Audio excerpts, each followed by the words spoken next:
ಆಗಿ ಆಗಮಿಸಿರ್ತಕ್ಕಂಥ ಸೌಹಾರ್ದ ಕರ್ನಾಟಕ ವೇದಿಕೆಯ ಸಂಚಾಲಕರು ಹಾಗೂ ಸಾಮಾಜಿಕ ಕಾರ್ಯಕರ್ತರಾಗಿರ್ತಕ್ಕಂಥ ರಾಯಚಂದ್ರ ರವಿಕುಮಾರ್ ಅವರಿಗೆ ಸ್ವಾಗತವನ್ನು ಕೋರ್ತಾ ಇದ್ದೀನಿ. ಯಲ್ಲಪ್ಪ ಹೆಗಡೆ ಅವರು ಈ ಒಂದು ಪತ್ರಿಕಾಗೋಷ್ಠಿಗೆ ಆಗಮಿಸಿದ್ದಾರೆ, ಅವರು ಕೂಡ ಸ್ವಾಗತವನ್ನು ಕೋರ್ತಾ ಇದ್ದೀನಿ. ಸಾಮಾಜಿಕ ಕಾರ್ಯಕರ್ತರು ಬೆಂಗಳೂರು ಅವರು ಕೂಡ ಈ ಕಾರ್ಯಕ್ರಮಕ್ಕೆ ಆಗಮಿಸಿದ್ದಾರೆ, ಸೈಯದ್ ಅಬ್ಬಾಸ್ ಸಾಮಾಜಿಕ ಕಾರ್ಯಕರ್ತರು ಬೆಂಗಳೂರು ಅವರು ಕೂಡ ಆಗಮಿಸಿದ್ದಾರೆ, ಅವರು ಸ್ವಾಗತ. ಅಮೀನಾ ಶೇಖ್ ಅವರು ಈ ಒಂದು ಪತ್ರಿಕೋದ್ಯಮಕ್ಕೆ, ರೇಖಶ್ರೀ ಸಾಮಾಜಿಕ ಕಾರ್ಯಕರ್ತರು ಬೆಂಗಳೂರು ಅವರು ಕೂಡ ಸ್ವಾಗತವನ್ನು ಕೋರ್ತಾ ಇದ್ದಾರೆ. ಹಾಗೂ ಈ ಒಂದು ಕರ್ನಾಟಕ ಸೌಹಾರ್ದ ಕರ್ನಾಟಕ ವೇದಿಕೆಯ ಕಾರ್ಯಕರ್ತರಿಗೂ ಈ ಮೂಲಕ ಸ್ವಾಗತವನ್ನು ಕೋರ್ತಿದ್ದೀನಿ.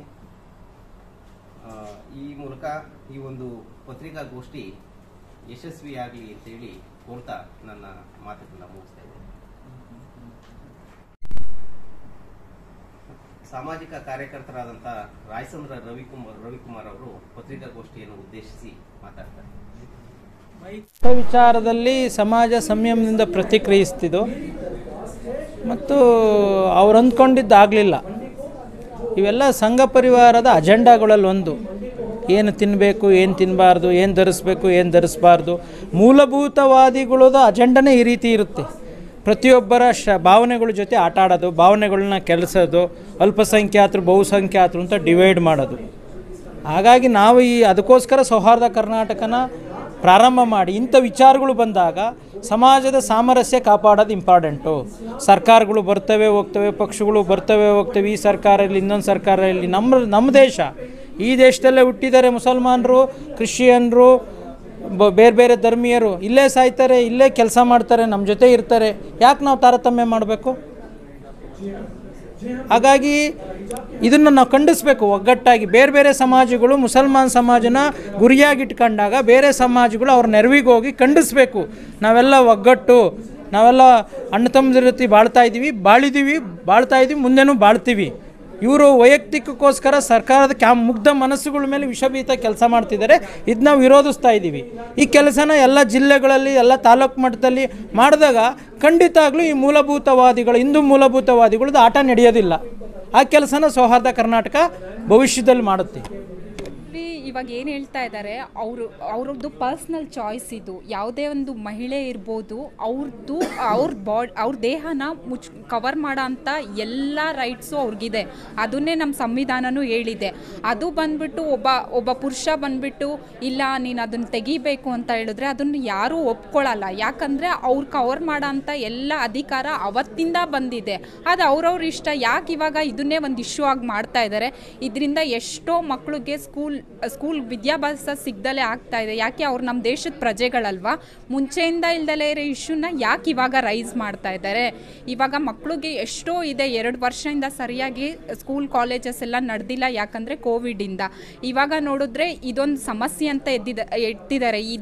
ನನ್ನ ಪ್ರಕಾರ ಹೇಳ್ಬೇಕಂದ್ರೆ ಇದು ಸಮಸ್ಯೆನೇ ಅಲ್ಲ. ಇದನ್ನು ಯಾಕೆ ಈ ಥರ ಇದು ಮಾಡ್ತಾ ಇದ್ದಾರೆ? ಇದರಿಂದ ಮಕ್ಕಳಿಗೆ ತುಂಬ ವಿದ್ಯಾಭ್ಯಾಸದಲ್ಲಿ ತೊಂದರೆ ಆಗ್ತಾ ಇದೆ. ಆದರೆ ಇದಕ್ಕೆ ಬೇಗ ಯಾರಾದರೂ ಒಂದು ಸಜೆಷನ್ ಕೊಡಬೇಕು ಅಂತ ನಾವು ಹೇಳ್ಕೊತಾ ಇದ್ದೀವಿ. ಇದು ಕೇಸರಿ ಶಾಲ್ ಅಂತ ಯಾಕೆ ಇವಾಗ ಉದ್ಭವ ಆಗ್ತಾ ಇದೆಯೇ ಗೊತ್ತಿಲ್ಲ. ಇದರಲ್ಲಿ ಧರ್ಮದ ಬಗ್ಗೆ ಯಾಕೆ ಬರ್ತಾ ಇದೆ ಗೊತ್ತಿಲ್ಲ. ಸ್ಕೂಲ್ ಅಂತ ಹೋದ್ಮೇಲೆ ಎಲ್ಲರೂ ಕರೆಕ್ಟಾಗಿರಬೇಕು. ಯಾಕಂದರೆ ನಾವು ಸ್ಕೂಲ್ ಜೊತೆ ಮುಸ್ಲಿಮ್ಸ್ ಹೆಣ್ಮಕ್ಳ ಜೊತೆ ಓದಿದ್ದೀವಿ ಬರ್ದಿದ್ದೀವಿ. ಅವತ್ತಿಂದನೂ ಇದಿದೆ. ಇವಾಗ ಬಂದ್ಬಿಟ್ಟು ಸಡನ್ನಾಗೆ ರಿಮೂವ್ ಮಾಡಿ ಅಂತಂದರೆ ಯಾರಿಗೂ ಆಗೋಕ್ಕಾಗಲ್ಲ. ಇವಾಗ ನನಗೆ ನಾಳೆ ಬಂದ್ಬಿಟ್ಟು ನೀನು ಕುಂಕುಮ ಏನಕ್ಕೆ ಇಟ್ಕೊಂಡು ಬಂದಿದ್ಯಾ ಅಂತಂದರೆ ನಾನು ರಿಮೂವ್ ಮಾಡಲ್ಲ. ಯಾಕಂದರೆ ಅದು ನಾನು ಹುಟ್ಟಿದಾಗಿಂದ ಸಿಕ್ಕಿರೋದು. ಅದೇ ಥರ ಹೆಣ್ಮಕ್ಳು ಯಾವಾಗ ಅವ್ರು ಮುಸ್ಲಿಂ ಕಮ್ಯುನಿಟಿಯಲ್ಲಿ ಹುಡ್ತಾರೋ ಅವ್ರಿಗೆ ಅವತ್ತಿಂದನೇ ಇದೆ. ಇವಾಗ ಇದನ್ನು ತೆಗಿ ಅಂತ ಹೇಳೋ ಅಂಥ ರೈಟ್ಸ್ ಯಾರಿಗೂ ಇಲ್ಲ. ಹೊಸ ವರ್ಷಕ್ಕೆ ಹೊಸ ವಿವಾದ. ಈ ವಿವಾದದ ಉದ್ದೇಶ ಅಲ್ಪಸಂಖ್ಯಾತರದ ಹೆಣ್ಮಕ್ಕಳು ಶಾಲಾ ಕಾಲೇಜಿಗೆ ಹೋಗಬಾರ್ದು. ಅದರ ಜೊತೆಗೆ ಏನು ಸರ್ಕಾರಿ ಕಾಲೇಜಿನಲ್ಲಿ ಪ್ರಾರಂಭ ಆಗಿರ್ತಕ್ಕಂಥ ಈ ಘಟನೆ, ಈ NEP-ನ ನಾವು ಭಾಳ 2020ರಲ್ಲಿ ಬಂದಿರತಕ್ಕಂಥ ಸಂದರ್ಭದಲ್ಲೂ ವಿರೋಧ ಮಾಡಿದ್ದೀವಿ. ಮುಂದೊಂದು ದಿನ ಶಿಕ್ಷಣ ವ್ಯವಸ್ಥೆಗೆ ದೊಡ್ಡ ಕುತ್ತಾಗತ್ತೆ. ಈ ಸರ್ಕಾರಿ ಶಾಲಾ ಕಾಲೇಜುಗಳು ಮುಚ್ಚುವಂಥ ಪರಿಸ್ಥಿತಿ ನಿರ್ಮಾಣ ಆಗುತ್ತೆ. ಖಾಸಗಿ ಶಿಕ್ಷಣ ಸಂಸ್ಥೆಗಳಿಗೆ ಪ್ರೋತ್ಸಾಹಿಸಲಿಕ್ಕೆ NEP ಬಂದಿದೆ ಅಂತಕ್ಕಂಥದ್ದನ್ನು 2020ರಿಂದಲೂ ನಾವು ಹಲವಾರು ಹೋರಾಟಗಳನ್ನ ಮಾಡ್ಕೊಂಡು ಬಂದಿದ್ದೀವಿ. 2022ರಲ್ಲಿ ಅದು ಪ್ರಾರಂಭ ಆಯಿತು. ಸರ್ಕಾರಿ ಶಾಲೆಯಲ್ಲಿ ಹಿಜಾಬ್ ಹಾಕ್ಕೊಂಡು ಬರ್ತಾ ಇದ್ದಾರೆ, ಹಂಗಾಗಿ ನಾವು ಕೇಸರಿ ಶಾಲಾನ ಹಾಕ್ಕೊಂಡು ಬರ್ತೀವಿ. ವಿರೋಧ ಮಾಡಿರ್ತಕ್ಕಂಥವ್ರು ಯಾರು? ಹುಡುಗರು. ಹೆಣ್ಮಕ್ಳು ಹಿಜಾಬನ್ನು ಹಾಕೊಂಡ್ಬಿಟ್ರೆ ಹುಡುಗರಿಗೇನು ತೊಂದರೆ ಆಗುತ್ತೆ. ಏನಂದರೆ ಮಕ್ಕಳಲ್ಲಿ ಧರ್ಮದ ಅಭಿಮಾನ ಉಂಟು ಮಾಡಿ ಶಿಕ್ಷಣ ವ್ಯವಸ್ಥೆಯನ್ನು ಹಾಳು ಮಾಡಲಿಕ್ಕೆ ಒಂದು ನಡೆದಿರ್ತಕ್ಕಂಥ ಕುತಂತ್ರ ದೂರದೃಷ್ಟಿ ಕೋಣದವರಿಗೆ ಇದು ಗೊತ್ತಾಗತ್ತೆ. ಮುಂದೊಂದಿನ ಎಲ್ಲ ಸರ್ಕಾರಿ ಶಾಲೆಗಳಿಗೆ ಪಾಲಕರು ಕಳಿಸೋದಿಲ್ಲ, ಖಾಸಗಿ ಶಿಕ್ಷಣ ಸಂಸ್ಥೆಗಳು ಸದೃಢವಾಗ್ತವೆ ಅಂತಕ್ಕಂಥ ಒಂದು ಉದ್ದೇಶ ಇಟ್ಕೊಂಡು ಮಾಡಿರ್ತಕ್ಕಂಥ ಘಟನೆ. देखिए, सबसे पहले जो आज का जो प्रोग्राम है, प्रेस कॉन्फ्रेंस है, यूनाइटेड स्टैंड है हमारे दलित भाइयों के साथ, लिंगायत भाइयों के साथ और मुसलमान भाइयों के साथ. मैं ये समझता हूँ कि हमें आगे बढ़ना चाहिए इस इशू पे. हिजाब के साथ हम सभी हैं, लेकिन ये सोचना चाहिए कि आपका जो इंटरिम ऑर्डर है, हमारा संविधान और constitution allows us to dissent with the verdict. ये जो इंटरिम रिलीफ ऑर्डर आया है, मैं उससे बिल्कुल भी अग्री नहीं करता, क्योंकि जुमा 4 रोज़ नहीं है. ये भगवावादी हिंदुत्ववादी लोगों को सैफरन शॉल्स पहने हुए है, ये बिल्कुल भी कंपेयर नहीं कर सकते हमारी बहनों के साथ जो हिजाब सालों साल लगातार पहनती आ रही हैं. मेरी दादी ने किया है, मेरी माँ ने किया है, मेरी बहन ने किया है, और हम करते आ रहे हैं. देखिए, यूनिफॉर्म के साथ हम सब हैं, we all stand with uniform. यहाँ पे जो डिबेट, जो बात हो रही है हेड स्कार्फ के बारे में है.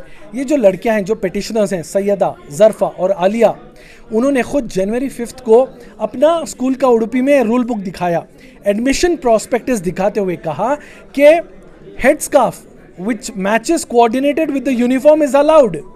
So अब देखिए, अभी राजनीति है. जब हेड स्कार्फ अलाउड है यूनिफॉर्म के साथ, दिक्कत क्या है आपकी? और ये जो मैं समझता हूँ, यहाँ पे एक तरह की एक राजनीति हो रही है. कर्नाटका इलेक्शन में सिर्फ 1 साल है बाकी है, और ये पोलराइज करना चाहते हैं, और यूपी का इलेक्शंस भी है, पोलराइज करना चाहते हैं. ये मैं समझता हूँ एक लैंडमार्क जजमेंट होने वाला है, क्योंकि ये जजमेंट के नाते हिंदुस्तान के कोने कोने में जो मुसलमान बहनें जो हिजाब करती हैं उनको असर पड़ेगा. या भारत एक डेमोक्रेसी है, सेक्युलर रिपब्लिक, सॉवरेन सोशलिस्ट है, तो इसके आगे देख के बढ़ना चाहिए. जो इंटरनेशनली सवाल भी करते हैं, federation international of football association FIFA खुद अलाउ करता है हिजाबी वुमेन को अपनी फुटबॉल टीम रखने के लिए. एक इंटरनेशनल बॉक्सर हैं जो खुद एक 5 टाइम वर्ल्ड चैंपियन हैं, लेकिन हिजाब पहनते हैं. न्यूजीलैंड में पुलिस ऑफिसर्स अलाउड हैं हिजाब के साथ, US UK में अलाउड है. जो फ्रांस की बात करते हैं, फ्रांस से बाजू अगर आप देखेंगे तो ऑस्ट्रिया जो एक मुल्क है वो खुद अप्रूव किया है. हिजाब की बात ऐसी है, चॉइस पे होना चाहिए. उसके साथ साथ एक फ्रीडम ऑफ रिलीजन है, फ्रीडम ऑफ चॉइस है.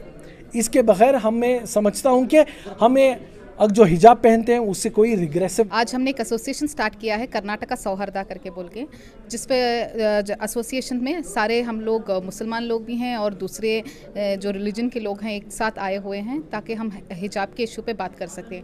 और हमने एसोसिएशन सिर्फ इसलिए नहीं बनाया क्योंकि हिजाब इशू पे हमें काम करना है. आगे चल के दूसरे भी जो भी सोशल इश्यूज़ होंगे उन पे भी हम लोग बात करेंगे और हमारी आवाज़ उठाएंगे. अगर ज़रूरत पड़ेगी तो कानूनी कार्रवाई भी करी जाएगी, इर्रेस्पेक्टिव ऑफ एनी कास्ट और एनी रिलीजन. क्या कह रहे हैं हिजाब के ताल्लुक से, आपका क्या कहना है?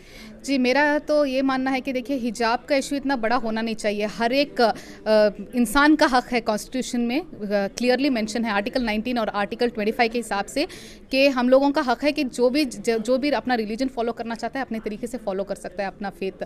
तो ये इतना बड़ा इशू नहीं होना चाहिए, क्योंकि बहुत टाइम से चलता आ रहा है. हिजाब हमारी लड़कियाँ बहुत पहले से पहन रही थी, लेकिन सबसे पहले तो मैं प्रिंसिपल से सवाल करना चाहूँगी कि उनको अचानक से अब आउट ऑफ नोवेयर इनको अब कहाँ से याद आ गया, एग्ज़ाम्स के करीब के और इलेक्शंस के करीब इनको कहाँ से याद आ गया कि हिजाब को बैन करना चाहिए. हमारे मोदी जी का बहुत ही अच्छा स्लोगन है कि बेटी पढ़ाओ बेटी बचाओ, लेकिन बेटी पढ़ेगी कैसे अगर बेटी को हम लोग कॉलेज के अंदर आने नहीं दोगे आप लोग. जब बेटी को गेट पे ही रोक दिया जाएगा तो बेटी पढ़ेगी कैसे?